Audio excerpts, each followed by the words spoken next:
कुछ राज कभी समझ नहीं आते। कुछ सच हमेशा अंधेरे में छुप जाते हैं। स्वागत है आपका राज नाइट में, जहां हर कहानी एक सच्चा खौफ है। तैयार हो जाइए, क्योंकि ये कहानी आपको रात भर सोने नहीं देगी। ये बात 2025 की है। नरेश भागलपुर बिहार का रहने वाला 25 वर्ष का लड़का था। उसके गांव में कोई काम नहीं था। ऊपर से घर वालों ने शादी के लिए प्रेशर बनाए हुए था, तो वो जल्द ही कोई नौकरी ले ले, ऐसा उसका परिवार चाहता था।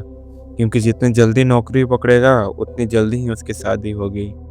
नरेश ने सोचा कि क्यों न शहर जाकर नौकरी देखी जाए, क्योंकि उसके गांव में कई लोग पहले से ही शहर में काम कर रहे थे।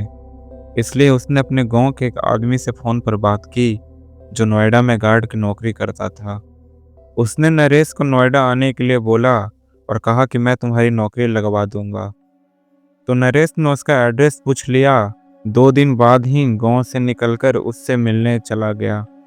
3-4 दिन नरेश अपने साथी के कहने पर नौकरी ढूंढने लगा, मगर कहीं नौकरी न लगने पर नरेश के साथी ने कहा कि तुम गांव चले जाओ। ऐसा कहते ही नरेश को बहुत ज़्यादा गुस्सा आ गया और उन दोनों के बीच झगड़ा हो गया। और उसी समय नरेश उसके घर छोड़कर चला गया और उस रात वो रेलवे प्लेटफॉर्म पर गुजारी। ऐसे ही 2-3 दिन हो चुके थे। उसके पास पैसे खत्म होने वाले थे, लेकिन नरेश ने ठान लिया था कि उसको नौकरी मिलेगा तभी यहाँ से जाएगा। अब वो टाइम आया जब नरेश के पास एक भी पैसे नहीं थे। नरेश ऐसे ही पार्क के किसी कोने में जाकर सो गया। रात हो रही थी, तो उसे कहाँ सोना था कोई ध्यान नहीं रहा। सुबह सुबह एक वाइट कपड़ा, जूता और मोटी चश्मा में एक व्यक्ति आकर अपनी छड़ी से नरेश को उठाया और कहा कि कौन हो तुम और कहाँ से आए हो। नरेश ने अपनी सारी बात बताई, तो उसे सुनकर वो आदमी बहुत ज़्यादा भावुक हो गया। तो उस बूढ़े आदमी ने कहा कि तुम्हें पता है तुम कहाँ सोए थे। नरेश ने कहा जी नहीं। बूढ़े आदमी ने कहा कि तुम शमशान के अंदर सोए हुए थे। तो इस पर नरेश बोलता है कि मुझे फर्क नहीं पड़ता, मुझे बस रात काटनी थी जो मैंने काट ली। अब मुझे काम देखने जाना है, तो मैं निकलता हूँ यहाँ से। तो बूढ़े आदमी ने कहा कि तुम काम करना चाहते हो तो तुम्हें एक अच्छी सैलरी दूंगा मैं। इस पर नरेश तुरंत हाँ कर देता है, क्योंकि नरेश को मानना था कि नौकरी चल कर आई है और मैं इसे मना नहीं कर सकता। उस आदमी ने कहा कि तुम्हें यही शमशान की चौकीदारी का काम करना है और मैं तुम्हें हर महीने 12,000 सैलरी दूंगा। नरेश ने आदमी को बहुत ज़्यादा धन्यवाद किया। फिर आदमी ने कहा कि देखो, उस कोने में एक छोटा सा कुटिया है, तुम्हें वही रहना है। इतना सुनकर नरेश बहुत ज़्यादा खुश हुआ, लेकिन कुटिया का चाबी नहीं था, तो उस ताले को तोड़ने और घर की साफ सफाई करने में पूरा दिन निकल गया। नरेश को भूख भी लगी थी, तो याद आया कि मैंने तो भोजन के लिए पूछना ही भूल गया। तो उस रात वो ऐसे ही भूखे सो गया। रात के 1 बजे ही थे कि दरवाजे पर दस्तक हुई। नरेश ने संकोच में होते हुए दरवाज़ा खोला, तो देखा कि वही बूढ़ा व्यक्ति उसके लिए खाना लेकर आया था।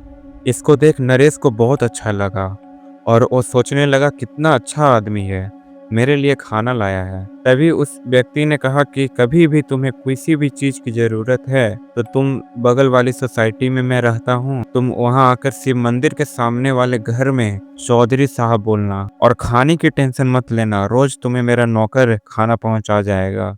ऐसा सुनकर नरेश को बहुत अच्छा लगा और ऐसे ही रोज रात नौकर खाना लेकर आ जाता था।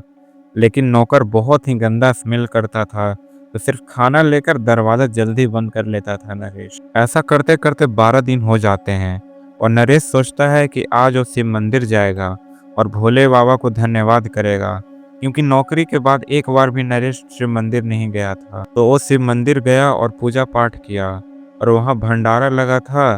तो नरेश ने बहुत दिनों बाद बहुत अच्छा और स्वादिष्ट भोजन किया और वो घर चला आया।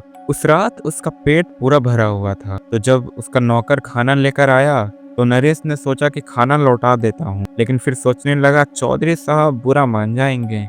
तो उसने खाना एक पोटली में ले लिया और कोने में रख दिया और सोचने लगा कि चलो इसको सुबह खा लूंगा, अगर अच्छा रहा तो बढ़िया, नहीं तो इसको फेंक दूंगा मैं। लेकिन जैसे ही उसका नींद खुलता है, पूरे घर में तेज बदबू आने लगती है, जैसे इंसानी मल पूरे घर में फैला हो। तो उसे देखा कि ये गंध उसी पोटली से आ रही है जो नौकर दे गया था रात को खाना।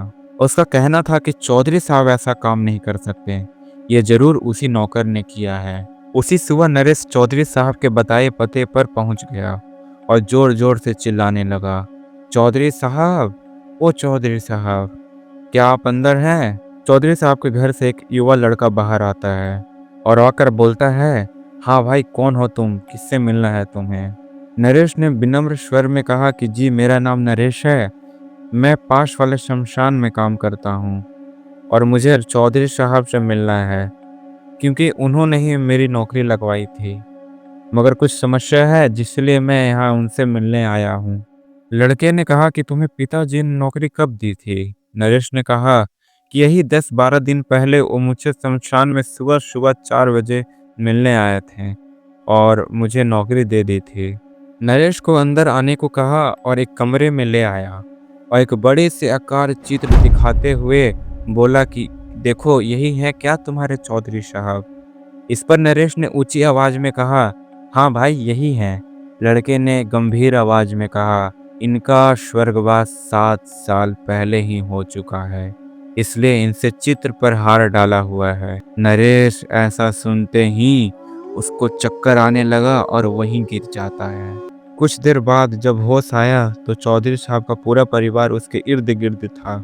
नरेश उठा और परिवार ने उसको खाना खिलाया। फिर नरेश ने सारी बातें बता दी जो अभी तक उसके साथ हुआ था। ये बात सुनकर परिवार वाले भी अचंभे में थे कि ऐसा कैसे हो गया। चौधरी साहब के लड़के ने कहा कि भाई, तुम इतने दिनों से आत्माओं के वश में थे और वो खाना जो तुम खा रहे थे वो भी भ्रम था। जब तक रात रही खाना स्वादिष्ट रहता था, जैसे ही सूरज निकलता वो भोजन इंसानी मल बनकर सड़ने लगता।